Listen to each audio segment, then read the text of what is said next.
Oke, thank you banget udah klik video ini, dan di video ini saya akan santai aja cerita ke kalian tentang suatu keresahan saya terhadap penyebab sebuah kebahagiaan.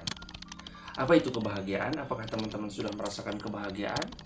Kebahagiaan atau kegembiraan adalah posisi di mana keadaan, pikiran, atau perasaan yang ditandai dengan kecukupan hingga kesenangan, cinta, kepuasan, kenikmatan, atau kegembiraan yang intens.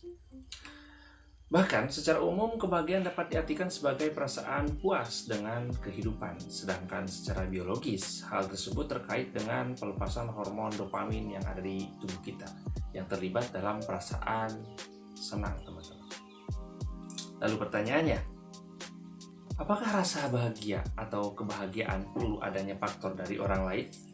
Apakah penilaian orang lain akan membuat kita menjadi bahagia ataupun lebih bahagia? Oke teman-teman, welcome to Kapter Curhat.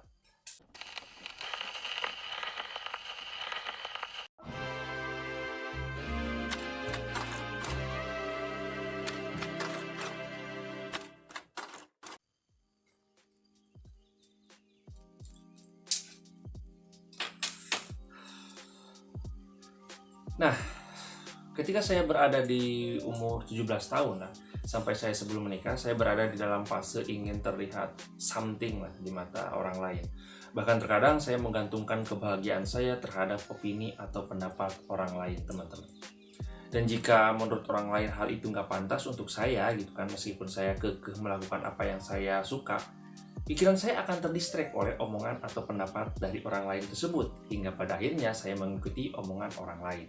Contohnya gini, dulu ketika saya ingin sekali mencoba menggondrongkan rambut, kebanyakan orang-orang tidak mendukung, bahkan orang tua saya pun sangat amat tidak setuju, apalagi mungkin pandangan masyarakat di sekitar saya kemungkinan besar juga sama. Karena saya tumbuh dalam lingkungan yang bisa dibilang gak ada orang yang berambut gondrong di sana. Alhasil saya hanya bertahan dengan ideologi pemikiran ingin menggondrongkan rambut cuma sampai 6 bulan dengan kondisi rambut seperti ini. Karena ya pada waktu itu mental saya belum bisa menahan distract omongan orang lain tentang saya. Ibarat kata kalau istilah zaman sekarang mah kena mental gitu kan. Padahal ya secara keinginan mah hasrat saya untuk menggondongkan rambut pada waktu itu tidak terpenuhi sama sekali. Karena saya lebih memilih menyenangkan semua orang dengan pendapat dan opini yang mereka lontarkan tentang saya. Dan akhirnya saya potong rambut cuy. Dan itu adalah salah satu contoh bagian kecil dari efek distract mendengarkan omongan orang lain, teman-teman. Lalu pada usia sekitaran 25 tahunan lah ya, kalau nggak salah, saya menemukan postingan sebuah cerita yang membuat pola pikir saya berubah sampai sekarang. Dan ceritanya tuh kurang lebih seperti ini.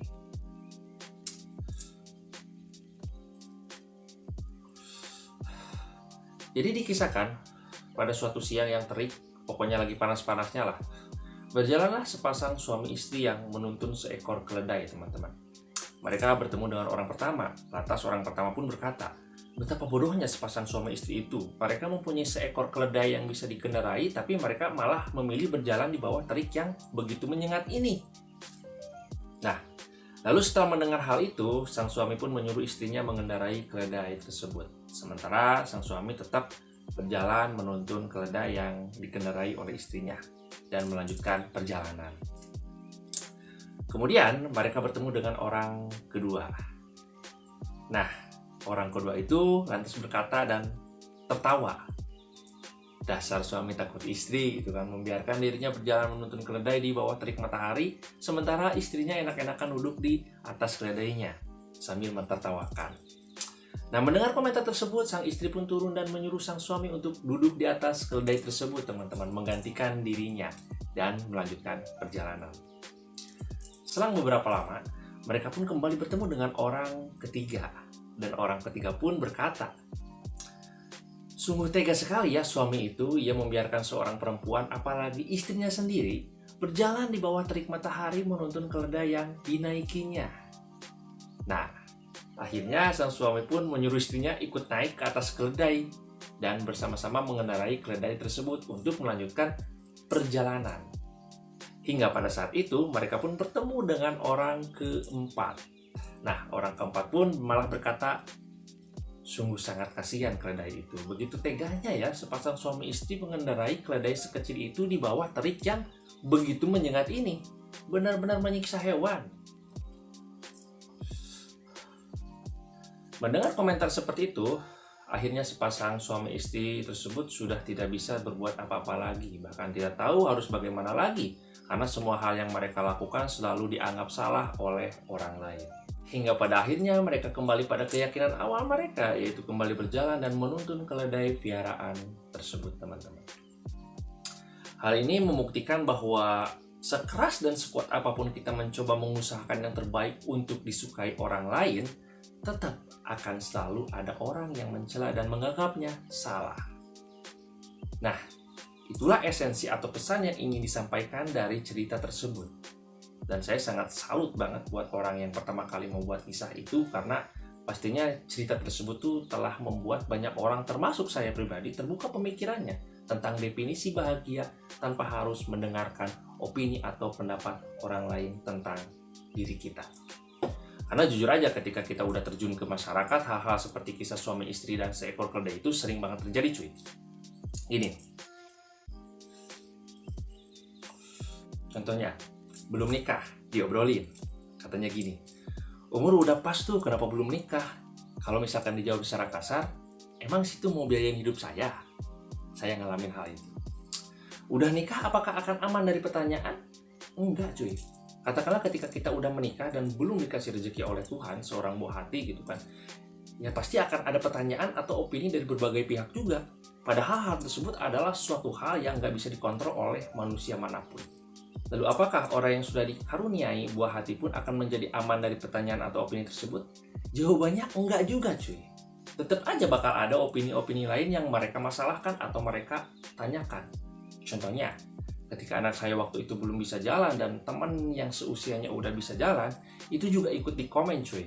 Padahal kan tiap manusia itu perkembangannya tuh berbeda lah. Dan hal-hal seperti inilah yang sebenarnya jangan ditanyakan atau dikomentari ataupun diperdebatkan. Kenapa belum bisa? Anak saya udah bisa, katanya. Ya, karena manusia manapun pada dasarnya di dunia ini nggak ada yang bisa membuat orang lain bisa berjalan, cuy. Kita hanya bisa mengusahakan dengan cara melatih, tapi yang mengasih kemampuan untuk berjalan itu tetap takdir Tuhan lah. Benar kan? Karena meskipun seseorang terlahir di hari yang sama, bukan berarti kemampuan dan perkembangannya pun juga mesti sama.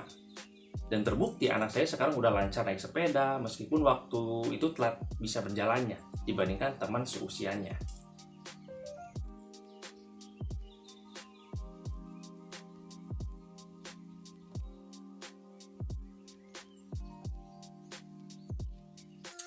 Tapi kejadian tersebut tidak membuat saya terdistract atau terpengaruh dengan omongan orang lain tersebut. Karena pada dasarnya, kita tidak sedang lomba lari, kita punya track masing-masing. Dan pada waktu itu, saya sudah menganut paham bodo amat dengan omongan orang lain. Karena sudah menyadari bahwa hidup kita itu bakal kaya sama seperti kisah suami istri dan seekor keledai tadi. Jadi apapun yang kita lakukan, bakal ada orang yang akan tetap beropini dan berkomentar. Itulah alasan kenapa Tuhan memberikan kita satu mulut dan dua tangan. Jadi ketika ada orang yang berkomentar negatif tentang kita, ya udah, kita tinggal fungsikan tangan kita untuk memukul mereka. Enggak. Maksudnya tuh untuk menutup telinga kita, teman-teman. Dan pemikiran seperti itu tuh sekarang saya terapkan dalam berbagai hal. Entah itu di masyarakat lah, lingkungan, keluarga, teman, maupun pekerjaan. Dan hasilnya membuat pikiran saya menjadi lebih tenang dan nyaman menjalani kehidupan bermasyarakat ini. Terbukti dari cerita awal saya tadi ya, yang masalah menggondrongkan rambut gitu kan.